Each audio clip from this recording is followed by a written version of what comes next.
Good morning, YouTube. Welcome back to the channel again. Today we're going to be working on the 99 Wide Glide again, and what we're going to be doing in this video is digging into the cam chest to take a look at the cam chain tensioners. On these 88 cubic inch engines, they're tensioned by a spring, and that spring puts too much tension on it. It wears out the plastic tensioners really fast. Real common thing with the 88 cubic inch engine. So we're going to tear into this today, see what they look like, and go from there as to whether we need to replace them or not. Okay, so to get the cam cover off of there, we need to take these bolts out that go around the perimeter of the cover. And sometimes you have to take the exhaust pipe off to get to this. I don't think so on this particular bike because it looks like we've got plenty of room to get around the exhaust and into these screws to take them out. So that's what I'm going to do. Take these out, pop the cover off, and then I'll turn the camera back on.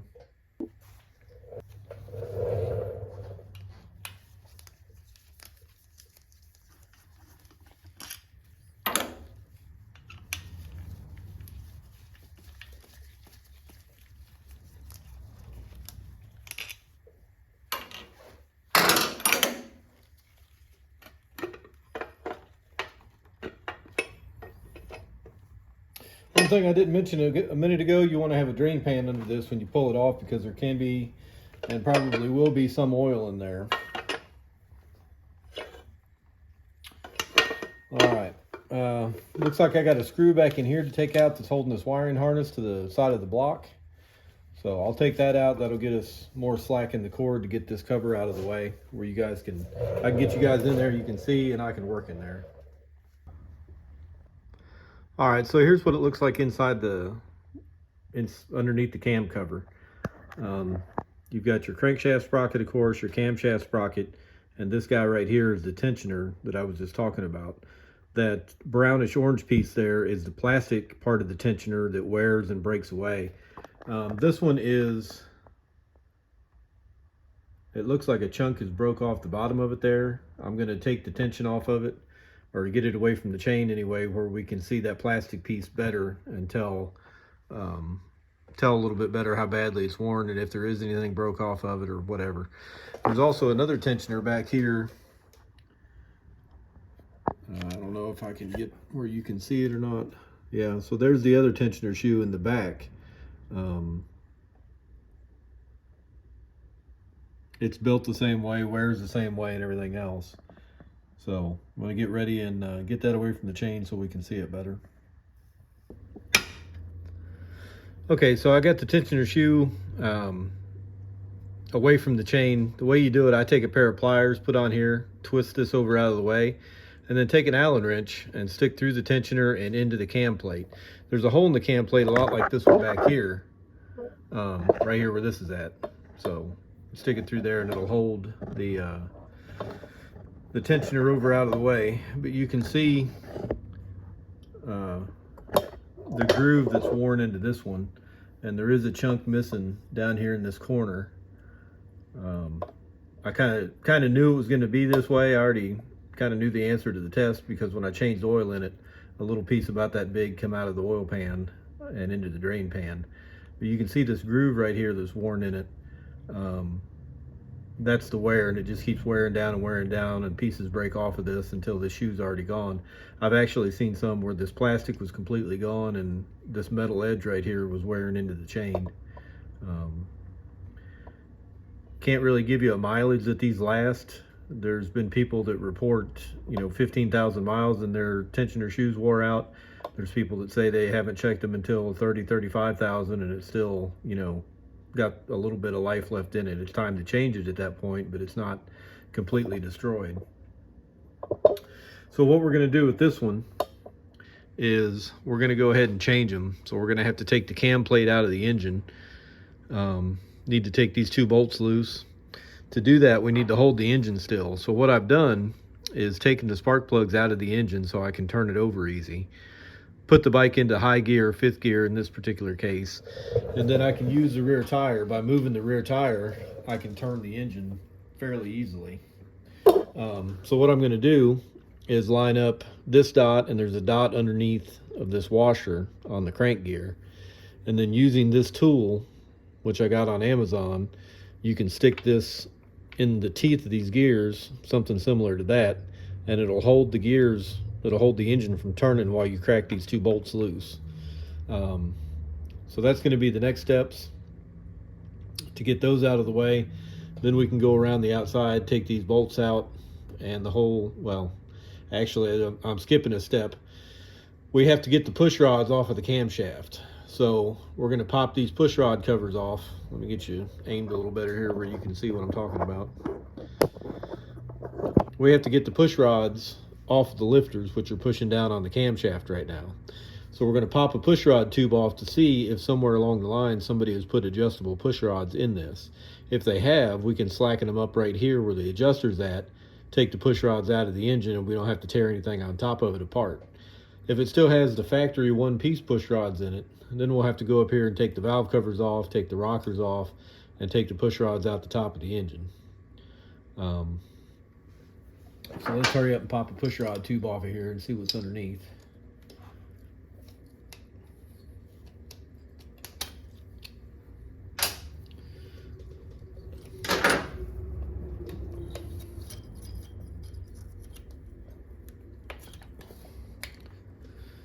All right, so we do not have adjustable push rods, so we're going to have to take the valve covers off.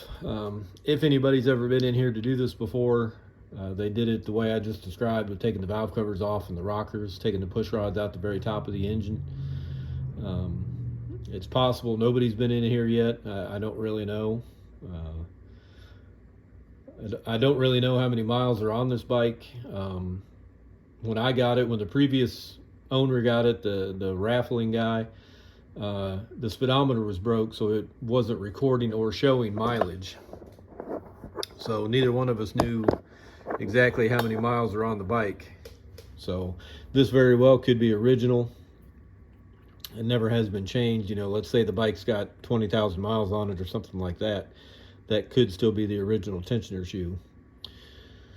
So again, we're going to have to get the push rods out and take the valve covers off to make that happen. So to get the valve covers off, not really a hard job. 6 bolts around the top here, 3 on each side. Take those off, it'll slide out this way. The rear one's a little harder to get to because it sits a lot closer to the frame, but looks like we'll be able to get it out of there without too much of a problem. I don't know if this is going to interfere with us anyway or not, or if we can take the valve cover and kind of turn it to the side and then pull it out, but we'll see once we get the bolts out. All right, so when you get the valve cover off, you'll notice that it's tapered. One side's taller than the other. You've got long bolts and short bolts. Pretty obvious how it goes. Long bolts go on the long side, short bolts go on the short side.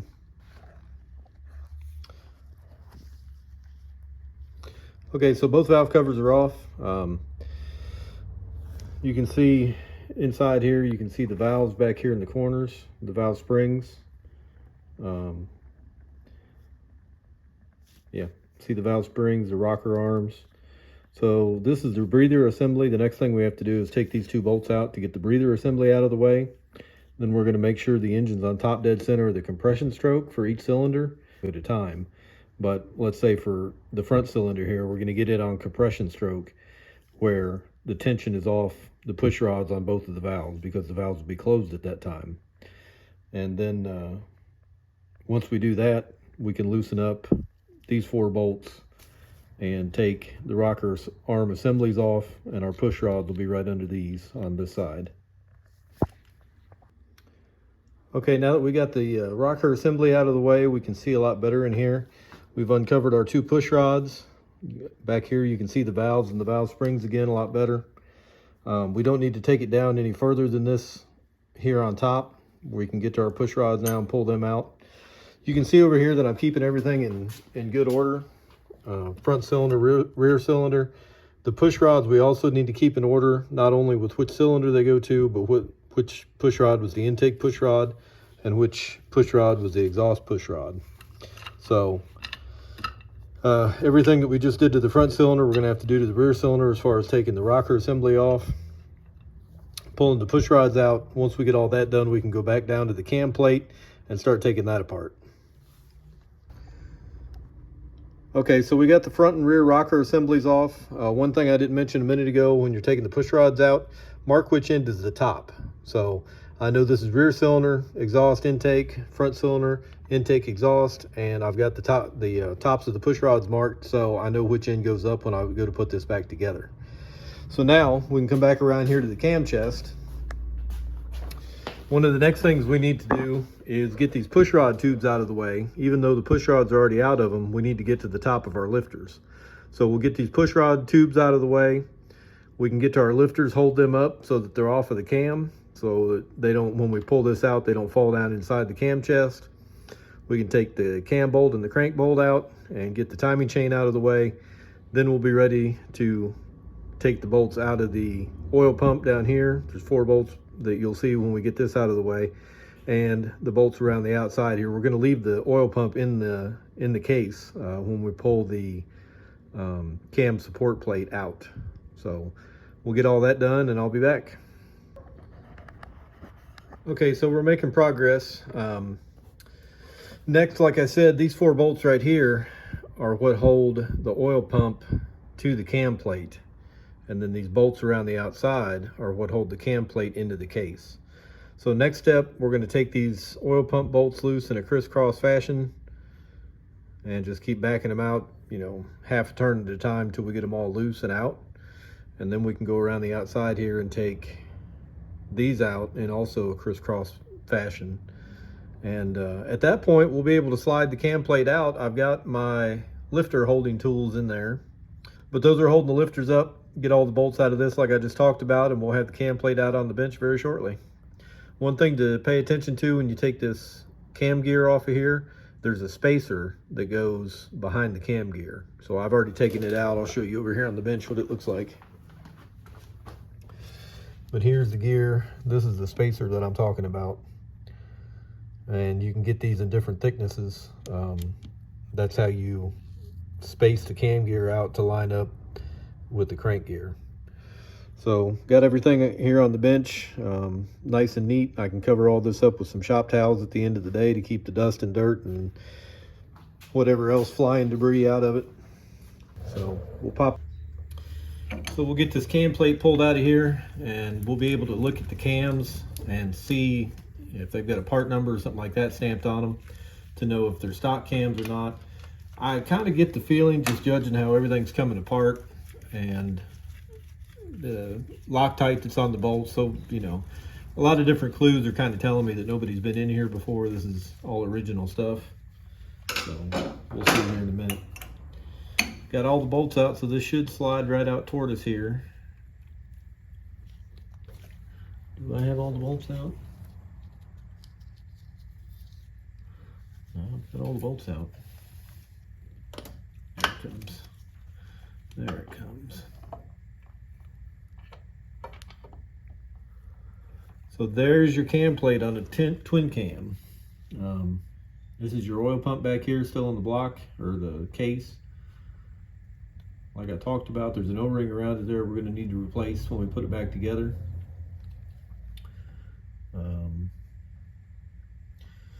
I'll get this over here on the bench where we can look at it a little closer, but looks like stock cams. I don't see any part numbers on them. There's some stampings on the end of the cam, an A on each one and 3 lines, but there's no, you know, part number or anything like that stamped on them.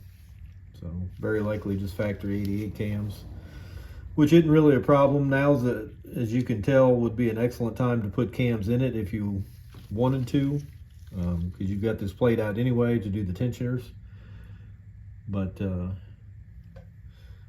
let me lay this on the bench. I want to look back in the cam chest there and see the inner bearings that I'll show you here in a minute. See if they've been replaced or not. That's definitely something you need to do while you've got all this apart. Wipe a little bit of this oil off of this thing here.